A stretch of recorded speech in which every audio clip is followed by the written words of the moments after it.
This is my 1973 Plymouth Duster that I've installed a 5.7 Hemi from a 2005 pickup, as well as the 545 RFE automatic transmission along with it. Let's hop in and fire it up.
Let's take a look at some of the work I did to make this installation work.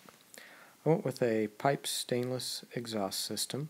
It is an X-pipe system, and I really like the sound of it. Here you can also see the drive shaft moving up to the transmission yoke. Be sure to use a 545 transmission yoke. One from a 727 will fit, but will create some gear interference. As we continue to move forward, you can see the mounts for my seats, but more importantly, the mount for the 545 transmission. It is a very wide transmission, and the mounting point is also farther back than a standard 727. Had to widen the tunnel about 5 to 6 inches. There you can see my custom mount that I made using the standard truck mount. As we continue moving forward, you can see how tightly the exhaust runs to the transmission. There's my O2 sensor. Torsion bars are very, very close to the TTI headers. I also had to move the proportioning block on the frame rail. Here you can see some clearancing I had to do for the steering linkage to clear the headers. I chose to use a 72 down K-frame with the biscuit style mounts. This was before they came out with the spool style mounts, but my steering linkage is 73 up, so that may be part of my issue. From this view you can also see that there is plenty of room for the stock truck starter.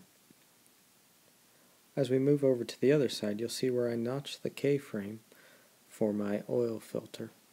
I didn't want to have to use a remote mount filter. There's the biscuit style mount on the driver's side. I had to raise it a little bit to get things to fit. As we move up top, you can see the truck's accessory drives are basically stock.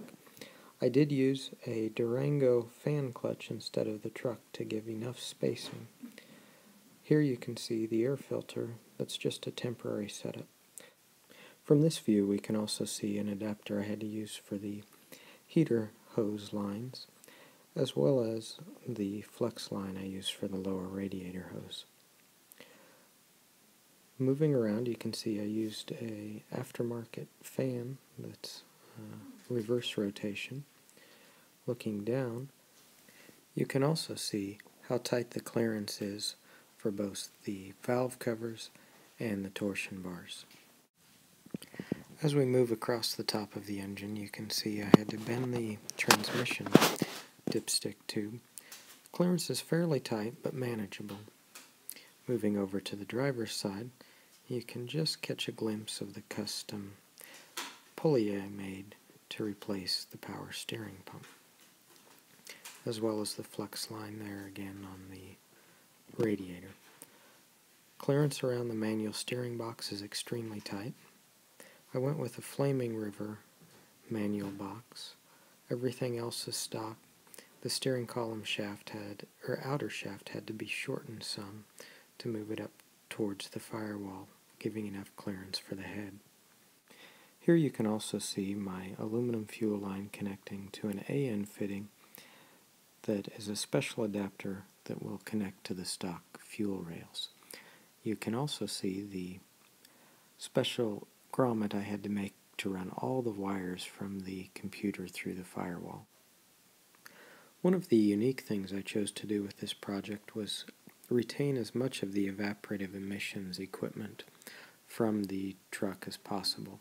Here you can see the vapor canister that's mounted up over the axle at the rear of the vehicle near the gas tank. I also used the stock fuel pump out of a truck. I had to do some significant modification to get it to fit. However, I was able to save a significant amount of money going this route instead of buying an aftermarket pump and custom tank assembly. As we move back forward again, here's another look at the exhaust and how tightly I was able to tuck it up to the body. You can also see the subframe connectors I had installed as part of the project. This is the transmission mount, looking at it from the passenger side. Significant fabrication was done in this area to work this out. Very tight clearance again with the headers near the transmission. We can also see the Weldtech stainless oil pan that I used. Had to make a slight notch in the K-frame for it. Very tight clearance for the torsion bars on this side as well. I was glad to be able to retain the truck's structural cover that connects between the transmission and engine. I had to do a bit of grinding in a number of places to get it all to fit, but it really worked out nice in the end. Here's a look inside the car under the dash at the box I made for all the relays, fuses, and computer. This was a major part of the project. Here you can see my modified truck accelerator pedal that I tried to put in as close to the factory location as I could. Some use an 03 truck accelerator pedal position box under the hood, but I chose to just modify the stock 05 pedal. Fitting the transmission was a major part of the project and required widening and lengthening the tunnel significantly. You can see that a little bit here. Here you can see my speed hut gauges. I had them custom made with Duster as part of the gauge face. They're installed in a Fastlane West plastic dash insert. I had to reinforce it to add some strength. It was fairly flimsy. Main areas of reinforcement were around the headlight and wiper switches.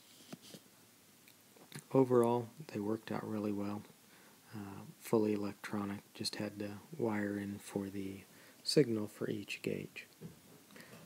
The tach is connected directly to one of the coil signals, and the speedometer is connected to the speed sensor on the output of the transmission.